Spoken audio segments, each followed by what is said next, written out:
Hello दोस्तों, Balaji classes मेरे YouTube channel पर सभी का स्वागत है। आज पढ़ेंगे राजस्थान का इतिहास जो प्रारंभ से 1956 तक है। पेपर कोड HI02 जो ओपन कोर्ट एग्ज़ाम 22 फरवरी वाला का है। इसमें इम्पोर्टेंट क्वेश्चन और मॉडल पेपर सॉल्यूशन पढ़ेंगे। यह फर्स्ट क्लास है।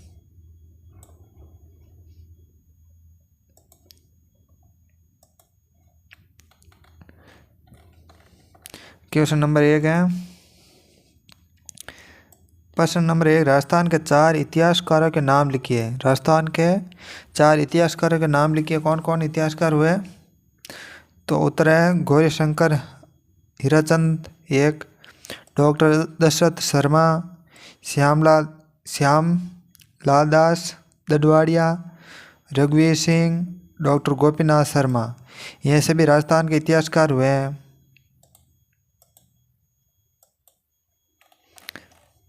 और अगला क्वेश्चन है प्रश्न नंबर 2, राजप्रासाद के लेखक द्वारा कौन था? राजप्रासाद के लेखक कौन था? उत्तर है महाराजा राज सिंह द्वारा निर्मित प्रसिद्ध राजप्रासाद के नाम से जानी जाती हैं, जिसके लेखक रणछोड़ भट्ट हैं। कौन है लेखक? रणछोड़ भट्ट। रणछोड़ भट्ट द्वारा राजप्रासाद लिखी गई। अगला क्वेश्चन है राजस्थान के प्रमुख खयात लेखक का नाम लिखिए। अथवा राजपूतना अब्दुल फजल किसे कहा जाता है? और मोहन नैशी कौन थे?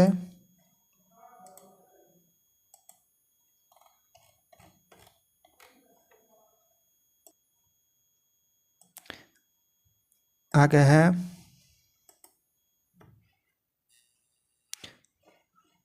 मोहन नैशी कौन था? उत्तर है सभी का मोहन नैशी जोधपुर नरेश जसवंत सिंह के दीवान सुप्रसिद्ध खयात लेखक थे, जिन्हें राजस्थान का अब्दुल फजल कहा जाता।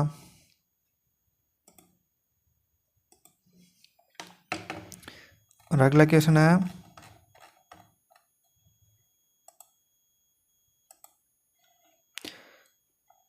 राजस्थान के किस स्थान से अशोक के अभिलेख प्राप्त होते हैं? अथवा राजस्थान में अशोक का लेख कहाँ प्राप्त हुआ और किस लेख में वर्णित मुख्य विषय का है?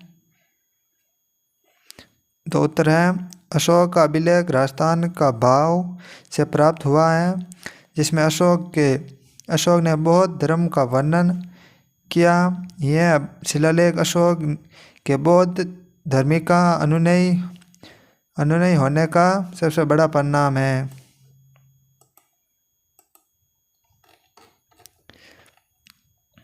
आगे है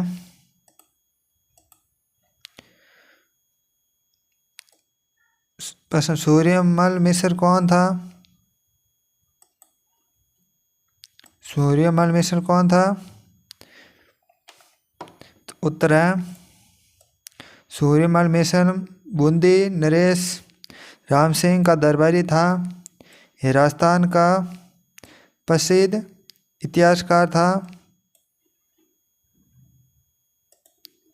और इसने विश्व भास्कर नामक ऐतिहासिक ग्रंथ की रचना की, जिसमें बूंदी राज्य का विस्तृत राजस्थान राजपूताना के अन्य राज्यों का संस्कृत इतिहास मिलता।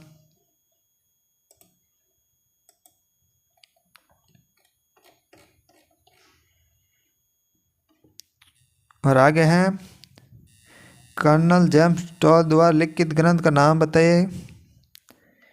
तो उत्तर है कर्नल जेम्स टॉल द्वारा राजस्थान का प्रसिद्ध इतिहासकार था, जिसने एंस एंड इंस्टीट्यूट ऑफ राजस्थान नामक प्रसिद्ध इतिहास ग्रंथ की रचना की, जिसमें राजपूताना के भौगोलिक स्थिति, राजपूतों की वंशावली, मेवाड़, मारवाड़, बीकानेर, जैसलमेर, आमेर, हाड़ौती आदि राज्यों का इतिहास वर्णित किया।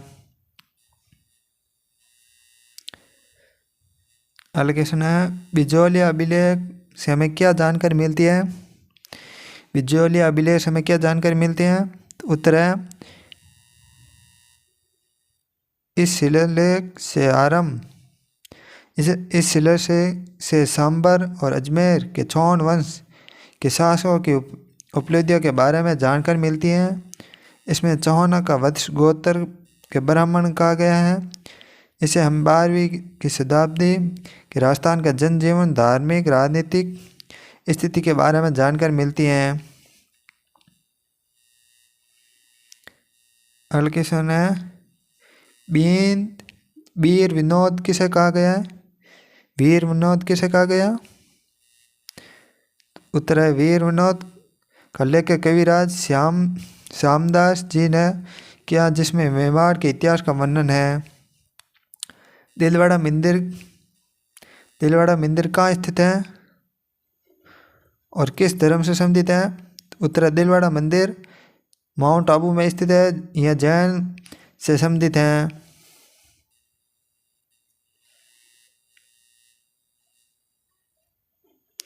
अगला क्वेश्चन है नैन्सी खयात के बारे में आप क्या जानते हैं? उत्तर है नैन्सी खयात के लेखक मोहन वेम्सी हैं। उनकी मारवाड़ का परंगना विकट भी प्रसिद्ध है। और अगला क्वेश्चन है पुरालेख में कौन सी सामग्री प्रयुक्त होती है? पुरालेख में कौन सी सामग्री प्रयुक्त होती है? तो उत्तर है शिलालेख, मुद्राएं, सिक्के, तांबर, दुर्ग, रामप्रसाद, महल, मंदिर, मूर्तिकला, स्मारक, खुदाई से प्राप्त अवशेष, ये सभी पुरालेख में सामग्री प्रयुक्त होती हैं।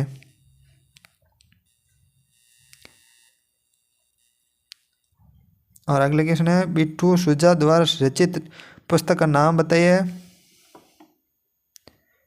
तो उत्तर है बिट्टू सुजा द्वारा राव जयसी रोचंद नामक पुस्तक की रचना की गई है। डिगल भाषा के इस ग्रंथ से बीकानेर पर मुगल बादशाह बाबर के पुत्र शाहजहां कामराना द्वारा किए गए आक्रमण एवं बीकानेर के शासक राव जयसिंह द्वारा इसे हरा जाने का महत्व वर्णन मिलता है।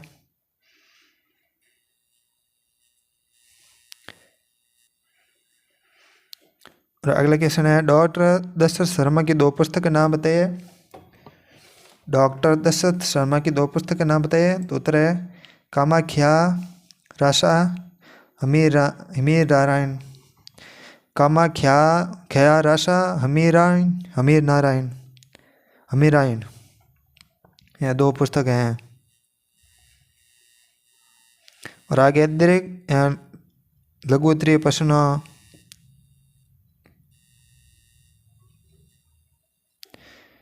पहला प्रश्न मध्य पुराण काल के उपकरण मानिए तय किन दो विधियों बनाए गए हैं?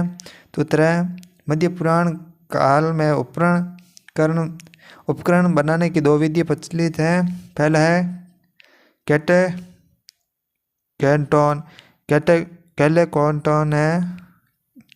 कैलेकॉन्टन ऑन सी। इस तकनीकी में सर्वप्रथम पत्थर की फलक उतर जाती है, फिर उस फलक को दोबारा तिका कर आवश्यकता अनुसार उपकरण बना दिया जाता। अगला है लव लोना है ऑन। इस तकनीक के द्वारा पत्थर पर जो फलक अलग किया जाता है उसे ऐसे ही प्रयोग किया जाता है। अगला क्वेश्चन है प्रागैतिहासिक राजस्थान पर निम्नलिखित अथवा राजस्थान में पाषाण संस्कृत पर टेबल लिखिए अथवा राजस्थान में प्रागैतिहासिक कालीन जीवन पर प्रकाश डालिए।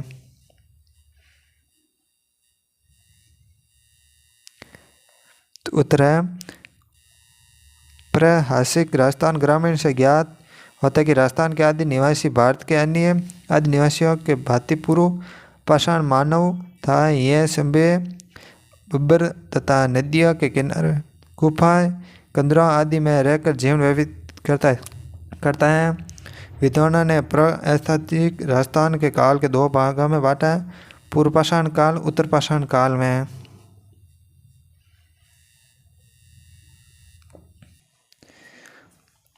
और आगे है सभ्यता के केंद्र। पूर्व पाषाण काल और उत्तर पाषाण काल मानव जीवन के अंदर राजस्थान के अनेक स्थलों पर पाए जाते हैं। डॉक्टर विजय कुमार ने लिखा है कि पाषाण युग संस्कृति प्रसार जोधपुर, बीकानेर, जैसलमेर, अजमेर, अलवर, भीलवाड़ा, चित्तौड़गढ़, जयपुर, झालावाड़, जालौर, पाली, टोंक आदि जिलों में हो चुका है था। सरस्वती, चंबल, बेचड़, बनास, गंभीरी, आहड़, लूनी नदियों और अरावली की श्रेणियों के किनारे और गड्ढों में जमी हुई परतों और उनके आसपास के क्षेत्रों में मिलने वाले पत्थरों के औजार स्थिति प्रमाणित करता है कि राजस्थान मानव उद्गम वाले विश्व प्राचीन भूगोलों में अति प्राचीन भूभाग हैं।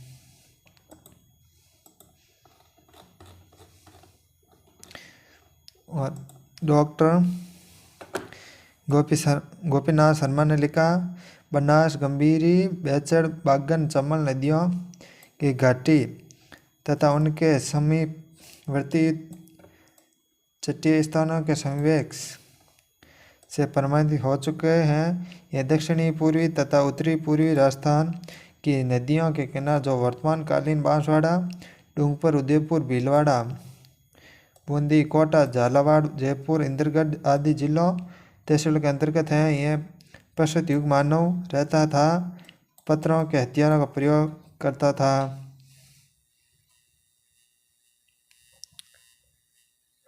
और 1993 में मेवाड़ के सर्वेक्षण से ज्ञात होता है पाषाणकालीन सभ्यता विद्यमान थी। डॉक्टर कालू शर्मा व्यास कथन सर्वेक्षण से इस कथ्य की पुष्टि हुई कि मेवाड़ क्षेत्र इतिहास का प्रभाव स्रोत रहा है। इसका क्रम कभी भंग हुआ नहीं। इन क्षेत्रों पर शैल काल से लेकर गुप्तकालीन संस्कृति अवशेष प्राप्त हुआ है और उत्खनन से प्राप्त अवशेषों से यह भी प्रमाणित हुआ कि वर्तमान बांसवाड़ा, डूंगरपुर, बूंदी, कोटा, इंद्रगढ़ आदि जिलों में तहसीलों में पाषाण युगीन मानव रहता है। और आगे हैं इतिहासकारों के अनुसार पूर्व पाषाण काल का प्रारंभ आज से लगभग 6 वर्ष पूर्व हुआ। उस युग के मानव विकास पहाड़ी कंदरों, नदियों के किनारे, बेचड़ जंगलों में हुआ। तब से लेकर आज से लगभग 10,000 पूर्व पाषाण युग अवशेष स्थिर हैं। आगे पढ़ेंगे पूर्व पाषाण कालीन संस्कृति के प्रमुख सभ्यता।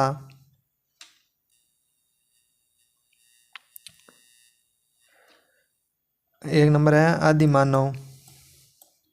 आदि मानव के बारे में पढ़ेंगे। इस युग काल का आदि मानव श्याम वर्ण, छोटे कद का होता है। इनकी नाक चपटी, बाल घुंघरालू होते हैं। इस युग का आदिम मानव अत्यंत बेबर होता है। इसका जीवन पशु तुल्य था। धूप, वर्षा, शीत से बचने के लिए वे पहाड़ी कंदरों, वृक्षों के नीचे, नदियों, झीलों के किनारे रहते था। उसके भोजन, शिकार आदि के लिए इधर उधर घूमना पड़ता था। इसे हिंसक पशुओं से संघर्ष करना पड़ता। और आगे हैं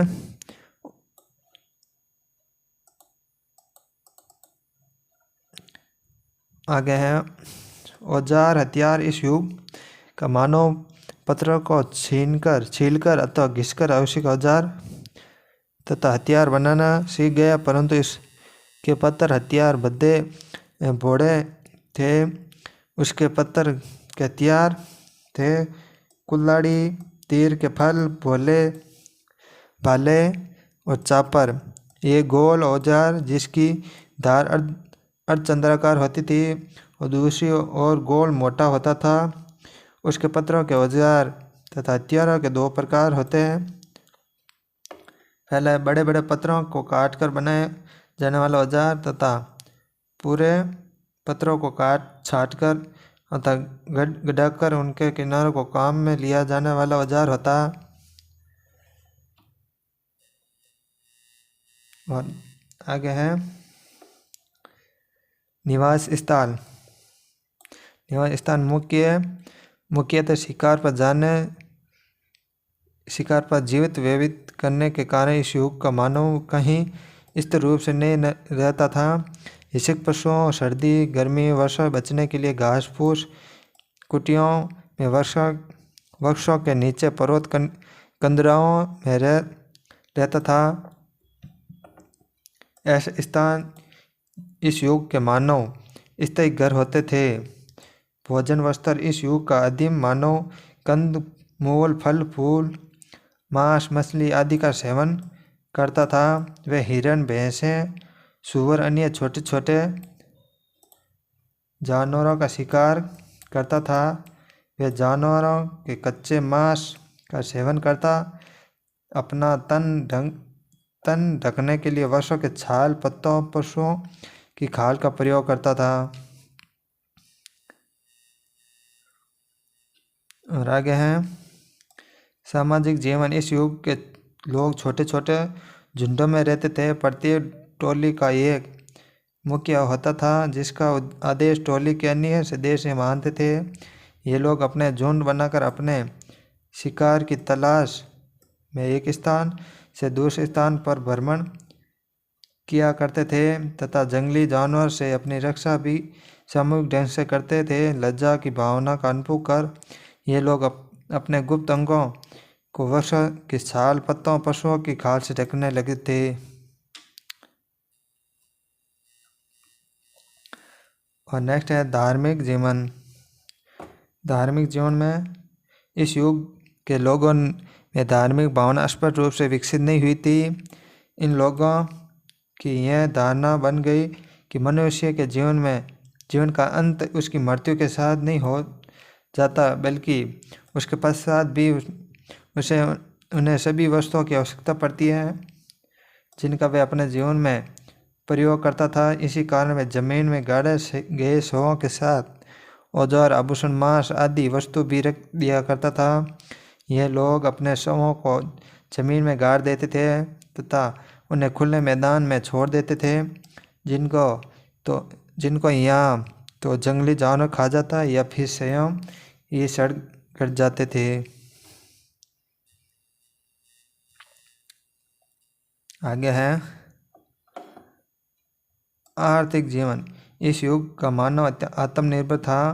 वे अपनी आवश्यकताओं की पूर्ति के लिए औजार, हथियार, मनुष्य बाण आदि का निर्माण कर लिया था।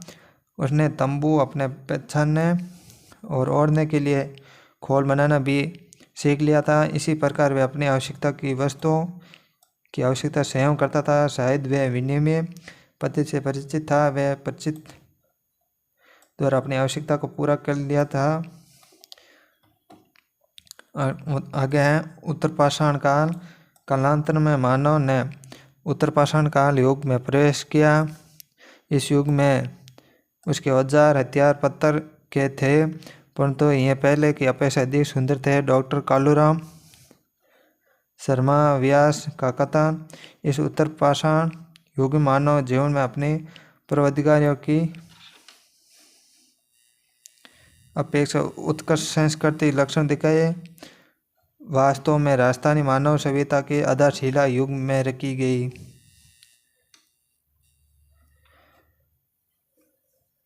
आगे उत्तर पाषाण कालीन संस्कृति की प्रमुख विशेषता कौन कौन सी है। पहला निवास स्थान।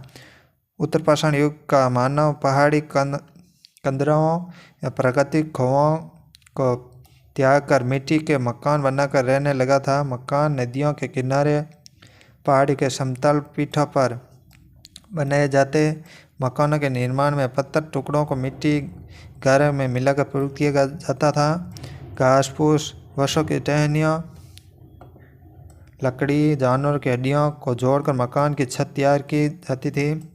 मकान सामूहिक रूप झुंडों में बनाया जाता था, जिसे मानव की सामाजिकता तथा संगठनात्मक प्रवृत्ति का बोध होता। इस युग के लोगों घुमक्कड़ जीवन का परित्याग कर एक साथ मिलकर स्थायी जीवन व्यतीत करना आरंभ कर दिया। आगे है औजार। इस युग में मानव सुंदर सुडौल औजार बनाना सीख गए। इन औजारों में कुल्हाड़ या चाकू, तीर, ओखली, मसूल पीसने के औजार प्रमुख थे।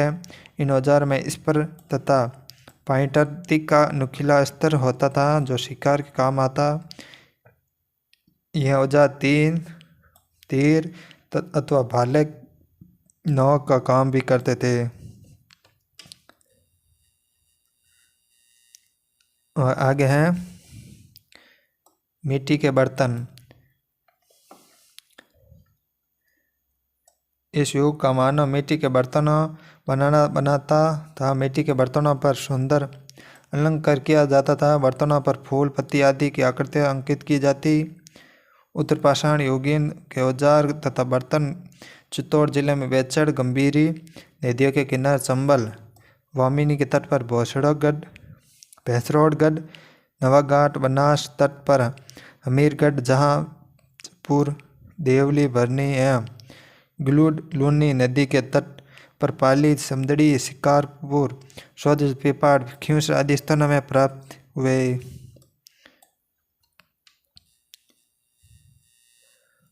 और नेक्स्ट है भोजन। भोजन है इस युग में मानव ने आग जलाकर सेक लिया कि वे फल, फूल, मांस, अन्न आदि का सेवन करता है। वे पका हुआ मांस खाने लगा क्योंकि वे आग जलाने की प्रक्रिया परिचित हो चुका। और वस्त्र व आभूषण इस युग के मानव सूती तथा ऊनी वस्त्रों का प्रयोग करना शुरू कर दिया तथा रंगीन वस्त्रों का प्रयोग किया जाता। पुरुष लोग ये लंबे कपड़े आधे भाग को कमर पर लपेट लेते, आधे भाग को कंधों पर डाल लेते। स्त्रियां लहंगे एवं वस्त्र का प्रयोग करती थी। स्त्री और पुरुष दोनों ही आभूषण पहनते थे।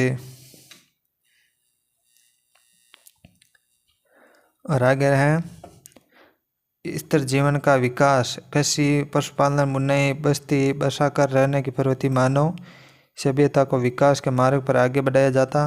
यही स्थिर रूप से बसने के सामूहिक जीवन व्यतीत करने के विकास हुआ।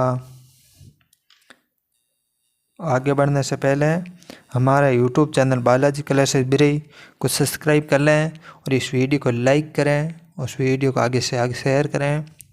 और इम्पोर्टेंट नोट्स और अन्य जानकारी के लिए हमारे टेलीग्राम ग्रुप बालाजी क्लासेस बिरई को ज्वाइन कर लें।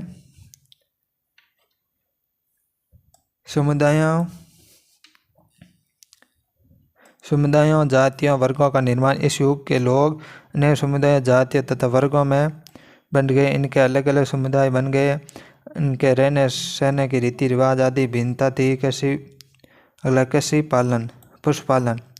इस युग में अपना पेट भरने के लिए मानव ने कृषि पशुपालन का कार्य भी अपना लिया था। गाय, बैल, भैंस, भेड़, बकरी आदि जानवर पाले जाते थे। उद्योग धंधे। इस युग में अनेक उद्योग धंधे विकसित थे। इस युग में बढ़ई, रंगरेज, बुनकर, कुम्हार आदि के व्यवसाय शुरू हो गए हैं। इसके अतिरिक्त सूती, ऊनी कपड़ा बनाना, पत्थर के औजार, हथियार बनाना, कपड़े रंगना, आभूषण बना आदि अनेक उद्योग धंधे विकसित थे।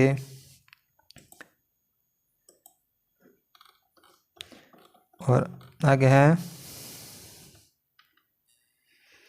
धार्मिक जीवन। इस युग में लोग अपने मृतकों को पशुओं के खाने के लिए खुला नहीं छोड़ते थे, बल्कि उन्हें या तो भूगर्भ स्थित कब्र पहाड़ों में पत्थर की कब्रों में गाड़ दिया करते थे। या लोग अपने पितरों की पूजा भी करते थे। अपने देवताओं को पसंद करने के लिए वे पशुओं को बलिदान भी करते थे। जादू टोना आदि का उनका विकास था। आगे कला। इस युग के लोगों की कलात्मक प्रवृत्ति उनके मिट्टी के बर्तनों, आभूषणों में अभिव्यक्त होती हैं। मिट्टी के बर्तनों, शिलाओं, पर्वत की गुफा, दीवारों पर आखिर नृत्य, फूल, पत्तियाँ, पशु पक्षी आदि के चित्र अंकित मिलते हैं। कालांतर में मानव ने पाषाण युग प्रस्तुत धातु युग में प्रवेश किया। इस युग का मानव पशुपालन, कृषि, बर्तन बनाने, खिलौने तैयार करने, मकान बनाने तथा व्यापार वाणिज्य आदि कलाओं का जान गया। और तब उसने धातु के औजार हथियार बनाना शुरू किया। अतः पाषाण काल के बाद राजस्थान ताम्र काल प्रारंभ होता है। कालीबंगा, आड़, बेंगोर, बेराट, गिलगुड, नौड आदि की खुदाई प्रस्तुत धातु की सभ्यता व्यापक प्रकाश पड़ता है। राजस्थान की सभ्यता के विकास में पाषाण कालीन लोगों ने महत्वपूर्ण योगदान दिया। और ऐसी क्लास देखने के लिए हमारे यूट्यूब चैनल बालाजी क्लासेस ब्री को सब्सक्राइब कर लें और नेक्स्ट पार्ट के लिए कमेंट करें और हमारे टेलीग्राम ग्रुप को भी ज्वाइन कर लें। धन्यवाद।